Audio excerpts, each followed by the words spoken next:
Hey guys, and welcome back to part 2 of training as a natural. In this video, I'm going to cover off all the bases I think that are required to know. That's training style, the training approach, and why the training for being natural can be quite different. If you haven't watched part 1 on what is a natural and what makes natural training, you can check it out back in here. But without further ado, let's get straight into this one.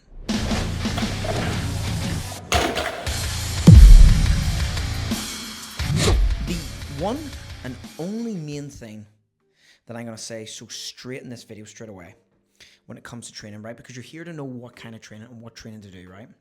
I'm going to get straight into it. So, understand this.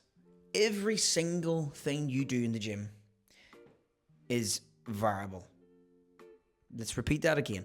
Every single thing you do in the gym in regards to training is viable. And what does that mean? The basis of breaking the muscle down, the brain signaling in order to tell that muscle to repair and grow, requires some form of somewhat failure training, right? It requires you to lift weights, stimulate the muscles, to have some form of stimuli placed, a novel stimulus placed on that muscle and for that tissue to grow, okay? And break down. So if we think about that, everything becomes viable, right? Everything makes sense. You could go in and do a circuit-based training. As long as you're not used to that and it's a new novel stimulus to the body, you'll grow. You could come in and do a really heavy session of like 5-6 reps. You'll grow to some degree. You can do some high volume, low volume, upper, lower, full body, split days. You will grow. But the question of all this comes into one most important thing is the question of efficiency. Efficiency. Is it efficient to do that kind of training, right? So 3 questions you have to ask for yourself. 1, is it efficient? Can I do this day in, day out while I recover from it? 2, the next question would be liable is that will it get me as much growth as doing B will or doing C? So is this compared to the others is good? And 3, and the most important thing is, will I enjoy it? And can I perform it? I want you to really think carefully about those 3 things, okay, as a natural. So when you understand that it's an open book, that you can kind of nail anything. You can experiment around. And what I would encourage a lot of you guys to do, especially for naturals, is to actually play around with things. How I did it. I never had a PT when I started out. For the first 5-6 years, I tried a lot of different programs. I did high volume. And then I moved on, which I still concreted into low volume. I've tried upper lower splits. I've tried a bit of full body. I've tried a lot of different things. And it made the journey fun. It's enjoyable to check this kind of stuff out. The reason why it's enjoyable is because part of this training is just enjoying the passion for training, right? And a lot of you out there just like training and challenging your body in new different ways. Be exciting to try new programs. Seeing, if you get a better pump from them, better results. It's exciting. But for you out there, this is what this video is about, that wants utter efficiency. For you people out there that go, I just want to know the best. I'm going to do that. I want to know the one I've done. I'm going to tell you straight.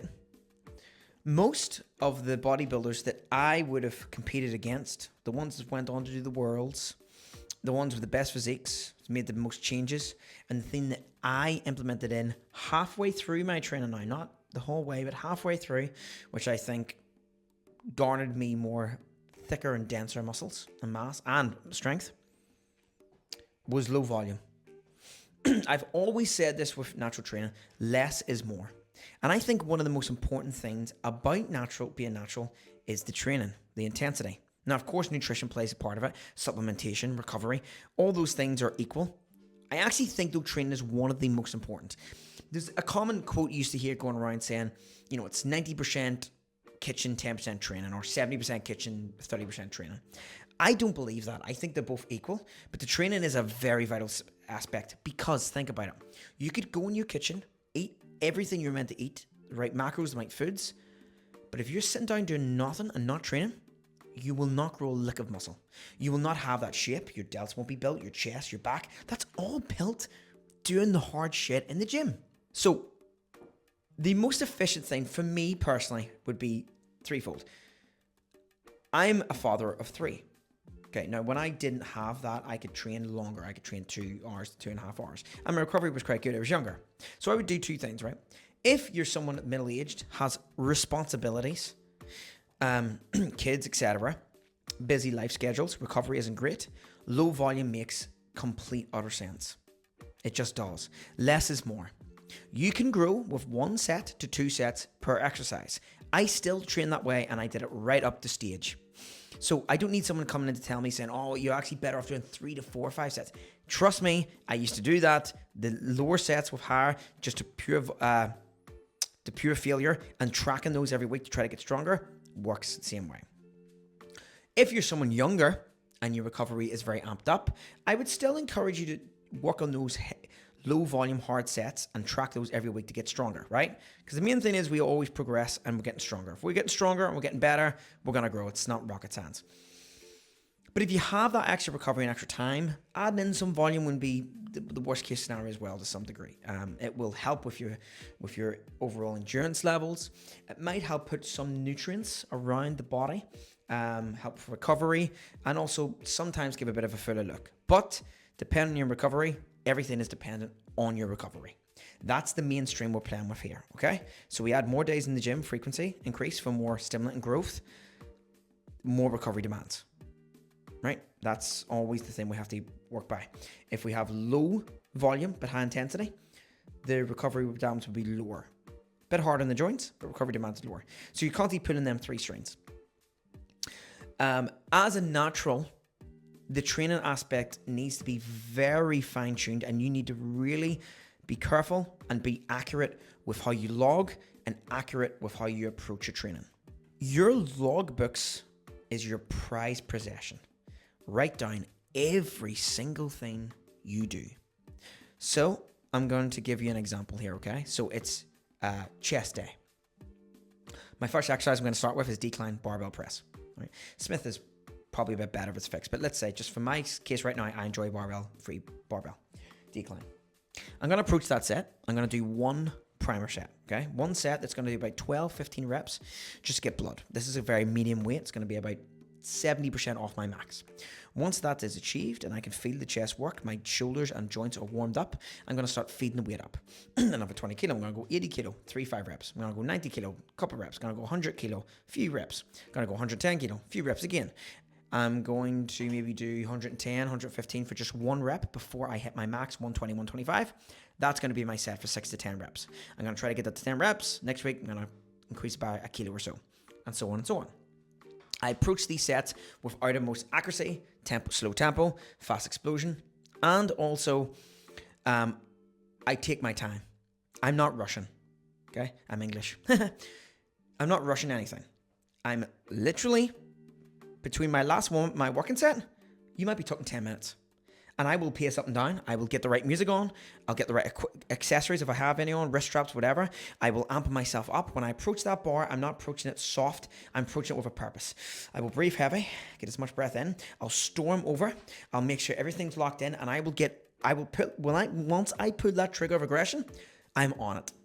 And that's how you should approach every set. And also this whole idea of train close to failure. If you're new to this, sure, you can get that. Would probably be better off for the first maybe lot of months while you find your bearings. However, for people that's trained normally, used to it, train to failure. It is utter nonsense, and I will stand by this with the new way of coaching and PTs tell people, the studies show that you should train close to failure. Train to failure. There is no way you can know what your maximum potential is and beat that every week if you're constantly leaving a couple shy in the tank. That does not prove anything. That does not force the body adaptation. It does nothing. You need to train to utter failure, mechanical failure, not funny form, rocking, mechanical failure. Okay, so that's all I think you need to know as a natural trainer. So let's go over it again, okay? Very simple. You pick the program, everything's a variable. You pick the program and the setup that makes more sense to you. Full body, you will get more growth, but the more developed you get, the more you'll have to change that program up. Find the program that you can recover from the greatest. And as long as every single thing you do is progressive, it'll work. 2, I would vouch, in my opinion, for more low volume. Low volume, couple sets per exercise, move on. Get out of there, recover, get back in there a couple days later. The more frequency you have in those exercises, the faster you'll grow. And finally, 3, You will need to be at this for a long period of time. Natural growth takes way longer than enhanced. It's a slow process, and it's quite hard seeing yourself in clothes that's not really as highlighting to your physique as what you would like with guys maybe on drugs. But I'll tell you this right now, it's very rewarding. And be patient. Be very patient. Be accurate with your training and just enjoy it. You need to enjoy it. The more you enjoy it and the more kick you got out of it, you will last longer. And the people with the best physiques in this game, the ones that I've competed against, it's trained this same way that I've trained, the low volume and stuff, the reason why they look so good is, well, they're genetic freaks. But secondly, because they've stuck at it for so long. They have not missed a beat. They're at it more or less every day. If they're not in the gym, they are out getting their steps, they're out eating.